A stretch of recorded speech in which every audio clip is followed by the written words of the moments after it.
हमारा बैरी कोई लोग नहीं है, दुष्ट है जो लोगों में से होके ही काम करता है।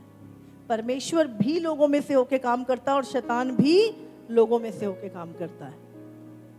अब परमेश्वर, शैतान और परमेश्वर ऐसा तो नहीं आमने सामने खड़े हैं। हाँ, इधर परमेश्वर के लोग होते हैं जो प्रभु की आत्मा के द्वारा चलते हैं, जो शांति प्रेम लोगों को ब्लेस करते हैं। दूसरी तरफ इनके बैरी खड़े होते हैं जो परमेश्वर के लोगों पे दोष लगाते हैं, उन्हें मारते हैं, उनको गलत बोलते हैं। वो दुष्ट की आत्मा के द्वारा चल रहे होते हैं, जिनके अंदर कोई प्रेम नहीं, नफरत ही नफरत भरी होती। तो ये कंट्रोल है हर मनुष्य के ऊपर, या तो परमेश्वर का कंट्रोल है या दुष्ट का कंट्रोल है। आप किसके हाथ में अपनी लगाम देते हो, वो आपके हाथ में। आप शैतान के हाथ में लगाम दोगे, शैतान आपको चलाएगा। आप प्रभु के हाथ में दोगे अपनी लगाम, वो आपको चलाएगा।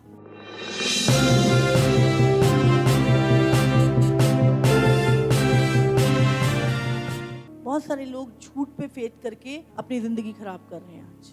इसीलिए वचन को पढ़ो और उन्हें बोलो, मैं प्रभु पे भरोसा करता हूँ, मैं कभी लज्जित नहीं। आप किसी काम के लिए जा रहे हो, आपको डरने की जरूरत नहीं। प्रभु यीशु के नाम से मैं यहोवा पे भरोसा करता हूँ, मैं कभी लज्जित नहीं होऊंगा, परमेश्वर मेरे लिए मार्ग खोलेगा। अब विश्वास की प्रेयर करते जाओ, विश्वास की कन्फेशन करते जाओ। मैं बोल रही हूँ फेवर आगे बढ़कर आपको मिलेगा। बाइबल कहती है तू परमेश्वर और मनुष्य दोनों का फेवर पाएगा। चलते जाना, रुकना। इजराइलियों के साथ एक मोड़ने वाला हमेशा रहता था। आपके साथ भी हमेशा कोई एक व्यक्ति होगा जो आपको प्रभु के मार्ग से बोलेगा हट जा, भटक जा, पीछे मुड़ जा, मत जा। एक आवाज आपके साथ हमेशा होगी जो आपको पीछे की ओर खींचेगी, मिस्र की ओर खींचेगी, संसार की ओर खींचेगी, पुराने जीवन की ओर खींचेगी। एक कांटेक्ट ऐसा होगा आपका, कोई ना कोई ऐसा होगा जो आपको पीछे की ओर, बार बार जरा सा मुसीबत आएगी, पीछे चल, संसार में चल, वही पुराने पाप में चल, उसको फोन कर ले, वो तेरी मदद कर देगा। शैतान झूठ बोलता तुम्हें। जब मिस्र में से हम कितनी बुरी तरह से निकले हैं, अब फिर वही संसार में जाने की, तब भी वही मिस्र था, आज भी वही मिस्र है। याद रखिए, संसार बदला नहीं है और दुष्ट हो गया है। हमें लगता नहीं कि अब तो चीजें, अरे क्योंकि हम ना अच्छी अच्छी चीजें देखते। शैतान हमें बुरी नहीं दिखाता, वो अपनी असलियत नहीं दिखाएगा कभी भी। वो हमें लुभावने वाली चीजें दिखाता है, बस अच्छी चीजें जिससे हमारा मन क्या है, परमेश्वर से हट के उसकी ओर लग जाए, और रिजल्ट नहीं बताता। मैं हमेशा बोलती हूँ परमेश्वर ने हर चीज का रिजल्ट लिखा। प्रभु ने कहा अगर तू इस पेड़ के फल को खाएगा तो निश्चय मर जाएगा। शैतान हमेशा आपसे गलत चीजें कराएगा और रिजल्ट नहीं बताएगा। तू ये कर ले, कुछ नुकसान नहीं होगा, तू व्यभिचार कर ले, सब कर रहे हैं कोई बात नहीं, तू ये कर ले, वो हमेशा आपको झूठ बोलेगा और उसका रिजल्ट नहीं बताएगा। रिजल्ट जब आता है तब हम चीखते हैं। प्रभु का धन्यवाद हो कि प्रभु हमें रिजल्ट बताता है, और लोगों को हजम नहीं आता, लोगों को मुश्किल लगता है, लेकिन शैतान बिना बताए गलत रिजल्ट तुम्हारी लाइफ में लेके आता। हम एक युद्ध में हैं, और हमारा युद्ध लहू मांस से नहीं पर अंधकार की शक्तियों से है जो आकाश में है कि नहीं। जो लड़ते हैं वो हमेशा जीतते हैं, क्योंकि वो जैवन से बढ़कर पहले से ही है। पर जो हाथ पे हाथ धरे, रोना धोना, ये चीजें, वो हमेशा युद्ध हार। मुश्किल समय पे खड़े रहना मुश्किल होता है, और यदि आप खड़े रहे तो मैंने बोला हर युद्ध आप जीतोगे यीशु के नाम से। बहुत मुश्किल हो रहा है, तकलीफ हो रही है, विपरीत लोग, विपरीत परिस्थितियां। हालेलुया। एक वचन निकालेंगे, इफिसियों 6 उसका 13 वचन। इसलिए परमेश्वर के सारे हथियार बांध लो कि तुम बुरे दिन में सामना कर सको और सब कुछ पूरा करके स्थिर रह सको। खड़े रहना। हालेलुया। प्रभु क्या चाहता है, तुम खड़े रहो बस। 1 पत्रस 5:9। विश्वास में दृढ़ होकर और यह जानकर उसका सामना करो कि तुम्हारे भाई जो संसार में है ऐसे ही दुख सह रहे हैं। कैसे सामना करेंगे शैतान का? विश्वास में दृढ़ होकर हम उसका सामना कर सकते। 2 कुरिन्थियों 5:15। और वह इस निमित्त सबके लिए मरा कि जो जीवित है वे आगे को अपने लिए ना जाएं ना जिएं, परंतु उसके लिए जो उनके लिए मरा और फिर जी उठा। क्या लिखा है कि अब हम अपने लिए ना जिए, हम उसके लिए जिए जो हमारे लिए मरा। तो अब हम अपने लिए ना जिए, अब हम जो हमारे लिए मरा हम उसके लिए जिए, मसीह के लिए जिए। 1 कुरिन्थियों 16:13। जागते रहो, विश्वास में स्थिर रहो, पुरुषार्थ करो, बलवंत हो, जो कुछ करते हो प्रेम से करो। प्रभु क्या चाहता है? हम विश्वास में स्थिर रहें, विश्वास में जड़ पकड़ते जाएं। कितने भी आंधी तूफान आए हमारे पैर उखड़ने ना पाए, हमारा विश्वास उखड़ने ना पाए। फिलिपियों 4 उसका 1 वचन। इसलिए हे मेरे प्रिय भाइयों, जिनमें मेरा जी लगा रहता है, जो मेरे आनंद और मुकुट हो, हे प्रिय भाइयों, प्रभु में इसी प्रकार स्थिर रहो। शैतान सबसे ज्यादा आपकी स्थिरता के ऊपर अटैक करता है। ये प्रभु में बना कैसे हुआ है, ये प्रभु में स्थिर कैसे है, ये इतना दुख सह लेता है पर प्रभु को नहीं छोड़ता। उसको सबसे ज्यादा प्रॉब्लम आपकी स्थिरता से है, आपके बने रहने से है, क्योंकि वो जानता है कि अगर ये व्यक्ति बना रहा तो एक दिन ये फलवंत होगा, एक दिन ये बड़ा पेड़ बन जाएगा, एक दिन ये बहुत सारे लोगों को आसरा देगा। वो हमेशा तुम्हारी जड़ को, विश्वास की जड़ को, वचन की जड़ को उखाड़ने में लगा रहता है। कितनी जगह पे प्रभु कह रहा है, और भी बहुत सारे वचन है कि तुम स्थिर रहो। जब इब्राहिम परमेश्वर के पीछे चला, सबसे पहले अकाल आया। क्या प्रभु ने इब्राहिम को नहीं बुलाया था, इब्राहिम तू अपने देश, अपने कुटुंबियों, अपने पिता के घर को छोड़ और मेरे पीछे हो ले। तो हम कहें कि अगर परमेश्वर है, प्रभु ने हमें बुलाया है, मैंने प्रभु की आवाज को सुना है, तो ये अकाल क्यों आया? पर प्रभु ने क्या किया, उस अकाल में भी उसको भरपूरी दी। परमेश्वर विश्वास का योद्धा उसको एक दिन में नहीं बन गया था, वो विश्वास का योद्धा प्रतिदिन जब वो विपरीत परिस्थिति, विपरीत लोगों के बीच में रहा और प्रभु पे उसने अपना विश्वास नहीं छोड़ा, इसीलिए एक दिन वो विश्वास का योद्धा बना। 24 साल बच्चा नहीं हुआ, फिर भी वो प्रभु में बना रहा, स्थिर रहा। कितनी सारी चीजें जो उसके मार्गों में आई। आप पूरी बाइबल पढ़ो, हर एक के विषय में आप पढ़ो। जितने भी लोग आज विश्वास के योद्धा जिनको हम कहते हैं, उन्होंने अपने युद्ध लड़े और उन्होंने परमेश्वर पे भरोसा रख के अपने युद्ध लड़े और वो आगे बढ़े और अपनी दौड़ को पूरा किया। यूसुफ परमेश्वर के पीछे चला, कितनी सारी मुसीबतें, कितनी सारी सताव, कितना सारा चीजें, पर वो क्यों पहुंच पाया? क्योंकि वो विपरीत परिस्थिति, विपरीत लोगों के बीच में रह के भी अपने विश्वास को मेंटेन कर पाया। उसने वो एक चीज जो प्रभु के साथ संबंध था उसको नहीं तोड़ा। हमेशा हम ऊब जाते हैं, दुखी हो जाते हैं, हाँ ये मेरे अकॉर्डिंग नहीं हो रही चीजें, ये विपरीत परिस्थितियां, ये क्या हो रहा है सब, लेकिन वो सारी चीजों के बीच में भी प्रभु के साथ अपने संबंध, अपने भरोसे को उन्होंने सेंटर पॉइंट हमेशा प्रभु को रखा। इसलिए परिस्थितियां आती तो थी पर उनके विश्वास को हिला नहीं पाती। जब यीशु मसीह हमारा प्रभु खुद जब इस धरती पर था, आप बताओ कहाँ पे परिस्थितियां उसके साथ थी, कहाँ पे लोग उसके साथ थे? लगता था भीड़ जब उसके पीछे चलती थी और अंत में कोई नहीं, यूहन्ना एक चेला उसका बस खड़ा था सामने। लेकिन क्या यीशु ने अपनी दौड़ को पूरा किया? नहीं किया। क्यों कर पाया? क्योंकि वो पिता से कनेक्ट रहता था। वो हमेशा, मैं अपनी मर्जी नहीं, मैं पिता की मर्जी पूरी करने आया। उसने परवाह नहीं की लोगों की। उसे कोई भी व्यक्ति उसके सामने कैसी भी परिस्थिति होती थी, वो एक ही चीज, उसको वही करना था जो वो पिता को करते थे। बहुत सारे लोग आपके साथ नहीं आएंगे, बहुत बार परिस्थितियां आपके अनुकूल नहीं होंगी जब आप परमेश्वर की मर्जी पे चलोगे। आपको सच बता रही हूं, लेकिन एक समय आएगा जब आपकी विटनेस दी जाएगी कि ये व्यक्ति विपरीत परिस्थितियों में, विपरीत लोगों के बीच में रह के भी इसने प्रभु का साथ नहीं छोड़ा, इसने विश्वास नहीं छोड़ा, ये खड़ा रहा। मैं आपको बोल रही हूँ, दुनिया आपकी विटनेस देगी। बहुत सारे चले, नाश हो गए, कोई नहीं। आज हम यहोशू कालेब को याद करते हैं, उनके विश्वास की दौड़, उनके देखने का नजरिया, उनका प्रभु पे भरोसा रखना। वो किसी परिस्थिति से नहीं डरे, किसी अनाकवंशी से नहीं डरे, उन्होंने अपना भरोसा परमेश्वर पे रखा। आपके देखने का नजरिया क्या है?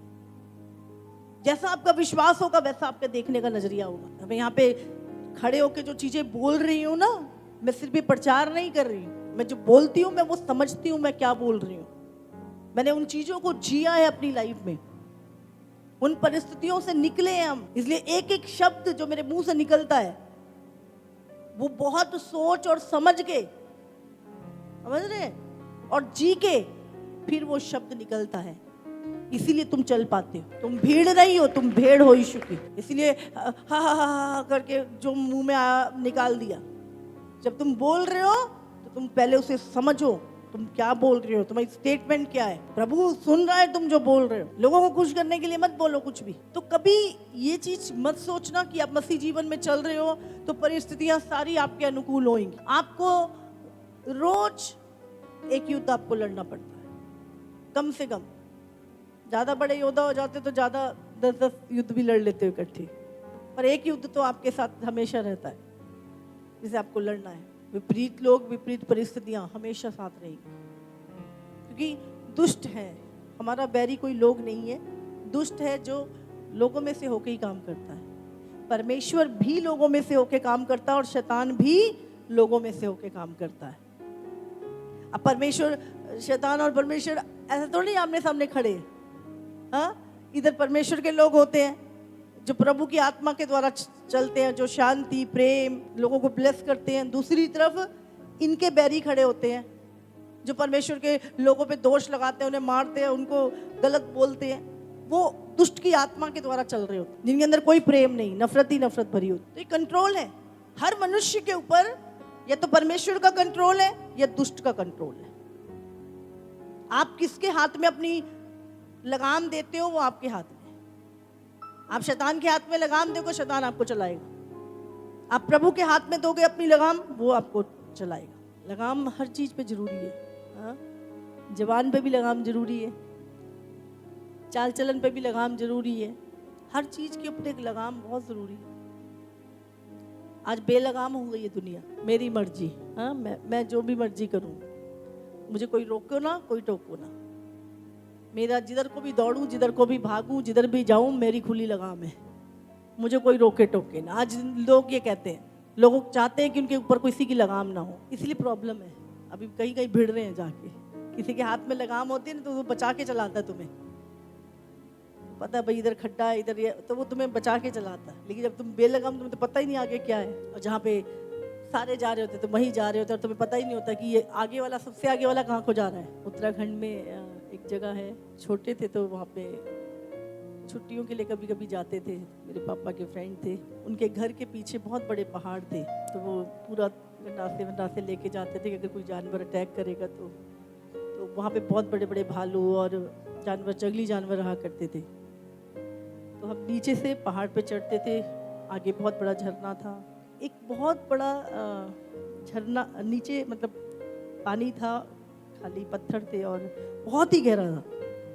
तो उसका नाम था बराती टोला। मैंने बोले ये क्या है, इसका नाम ये क्यों पड़ा, बराती टोला क्यों पड़ा? बोले यहाँ पर एक बहुत टाइम पहले एक बारात थी। हाँ, तो पहले बारातें घोड़ों पे जाती थी, तो बोले कि वो सब लोग जो थे ना, वो एक के पीछे एक चल रहा था, तो एक रास्ता भटक गया, और जब रास्ता भटका तो वो छलांग लगाई उसके पहाड़ी के नीचे, तो एक एक करके सारे उसके पीछे दौड़ गए। और यहाँ पर सुबह क्या था, पूरी की पूरी बारात जो है वो नीचे गिर के मर गई थी और सारी लाशें यहाँ पर पड़ी थी, तो उसका नाम इसलिए ये पड़ा। आगे वाला कहाँ जा रहा है नहीं पता, सब उसके पीछे जा रहे हैं और सब विनाश की ओर, सब ऐसी संसार की जो अगुवाई है वो दुष्ट कर रहा है और वो विनाश की ओर जा रहा है। लेकिन हमें पता है हमारा परमेश्वर जो हमें इतने बड़े संघर्ष से निकाल के लाया है, और जो हमें कहता है, वायदा करता है हमारे साथ कि मैं तुम्हें अनंत काल का जीवन दूंगा, मैं तुम्हें एक ऐसे स्थान पे रखूंगा जहां मैं खुद तुम्हारे साथ रहूंगा, मैं तुम्हारी आंखों से सारे आंसुओं को पोंछ दूंगा, विलाप के दिन खत्म हो जाएंगे, मैं तुम्हें लड़ना सिखाऊंगा, मैं तुम्हें अधिकार दूंगा। वो परमेश्वर हमारे साथ वायदा करता है, और जो उसके पीछे चले उनके रिजल्ट भी हमने देखे। तो हम परमेश्वर पे भरोसा करके उसके पीछे चल रहे हैं। हमने अपनी लगाम क्या है, यीशु मसीह के हाथ में दे रखी है। कुछ दिन पहले एक दर्शन देख रहे थे, कहते शैतान 2 मार्ग देखे गए, 2 मार्ग। एक मार्ग पे शैतान के लोग थे और वो बड़ा ही सुंदर सुंदर चीजें उस गेट के बाहर उन्होंने लगाई, उस रास्ते पे लगाई हुई, और काफी चौड़ा मार्ग था और बड़े लोग आराम से बड़े अच्छे अच्छे कपड़े पहन के उस पर चल रहे थे, और बड़ा, और वहां पर जो शैतान के दूत थे ना, बोलते आ जाओ आ जाओ आ जाओ आ जाओ, इधर से आओ, इधर आओ, ये बहुत अच्छा मार्ग है, ये बहुत चौड़ा मार्ग है, ये देखो बहुत सुंदर चीजें हैं यहाँ पे, तुम इधर आओ इधर आओ। और एक मार्ग जो था वहां पर 2 दूत खड़े थे, और वो सकरा मार्ग था, और वहां पे जीवन का मार्ग, सत्य का मार्ग, और वहां पे 2 दूत खड़े थे, पर वो फोर्स नहीं कर रहे थे।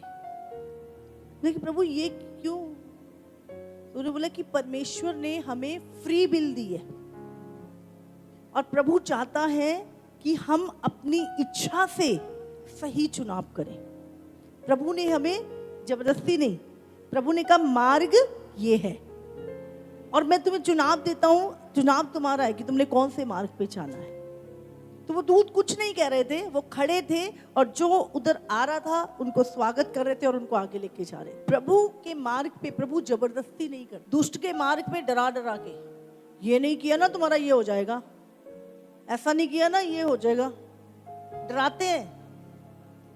लेकिन प्रभु के मार्ग पे प्रभु ने हमें फ्री विल दी है, स्वेच्छा अपनी मर्जी के साथ हम चुनाव करें, सही का चुनाव करें। हम देख रहे हैं क्या क्या संसार में घट रहा है।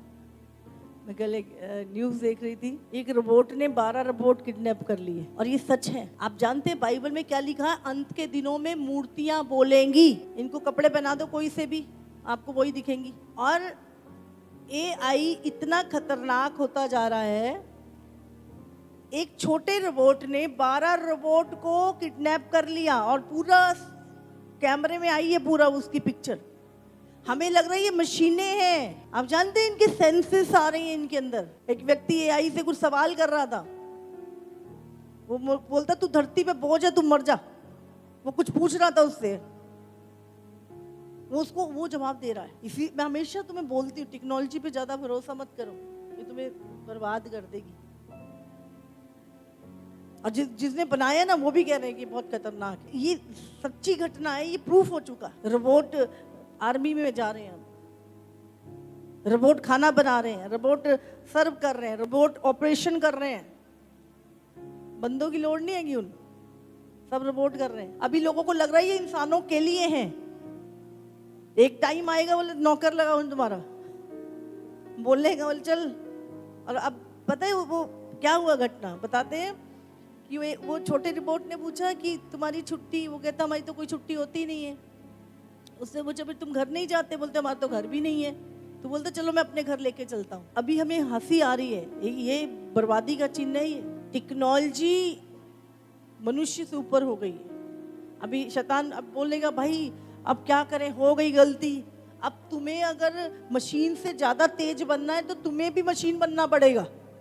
और मशीन बनने के लिए भाई तुम्हारे अंदर एक, जैसे इनके अंदर चिप डाल दी ना, वो बोलते हैं वही, तुम्हारे अंदर भी चिप डालनी पड़ेगी, तब तुम इनसे जीत सकते हो, इनके बराबर काम कर सकते हो। और अब तो आने वाले टाइम में तुम्हारे अंदर भी एक एक चिप डालेंगे, बाइबल में लिखी है।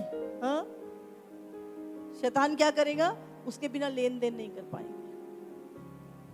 अभी हम एंड टाइम में पहुंच चुके हैं, बिल्कुल बिल्कुल एंड के भी एंड टाइम। प्रभु का आगमन किसी भी घड़ी हो सकता है और ये सारे चिन्ह हैं इस चीज के। जानवरों को तो लगी गई है, आप देखो कहीं पे गाय घूमती है, कुत्ते घूमते हैं, उनके ऊपर चिप लगी होती है, कहीं भी हो मिल जाते हैं वो। तो ये सारी चीजें यीशु मसीह ने 2000 साल पहले हमें बता दी थी, ये होगा। मूर्तियां बोलेंगी, हाँ, वो चिन्ह तुम्हारे हाथ पे, तुम्हारे माथे पे लगेगा, जिसके बिना तुम लेन देन नहीं कर पाओगे। उसका नंबर 666 होएगा। तो हम देख रहे हैं हम अंत के कितनी नजदीक पहुंच चुके हैं। हमें तैयार रहना। प्रभु क्यों कह रहा है स्थिर रहो, स्थिर रहो। और हमें एक वॉरियर की तरह, अभी आम विश्वासियों की तरह जीवन नहीं चलने वाला। अब परिस्थितियां और विपरीत होंगी, लोग आपके और विपरीत होंगे। इसलिए नहीं कि आप बुरे बन गए हो, आप मसीह में आके तो अच्छे बन गए हो, तो भी लोग आपके बैरी ज्यादा बनेंगे। इसीलिए आपको प्रार्थना में युद्ध करना है, प्रेयर वॉरियर बनना है। बोलो मैं यहोवा की सेना हूं, बोलो मैं यहोवा की सेना हूं, बोलो मैं लड़ूंगा और जीतूंगा यीशु के नाम से। बोलो मैं एक योद्धा हूं। आपको एक एटीट्यूड रखना है योद्धाओं की तरह। योद्धा रोते धोते हैं क्या? हाँ हाँ, वो लड़ते हैं, हर परिस्थिति में वो तैयार रहते हैं।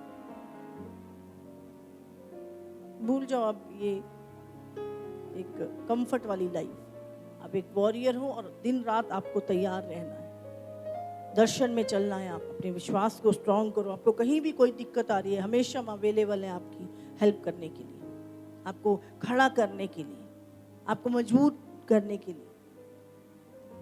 पर आपने अपनी अच्छी दौड़ को पूरा करना है।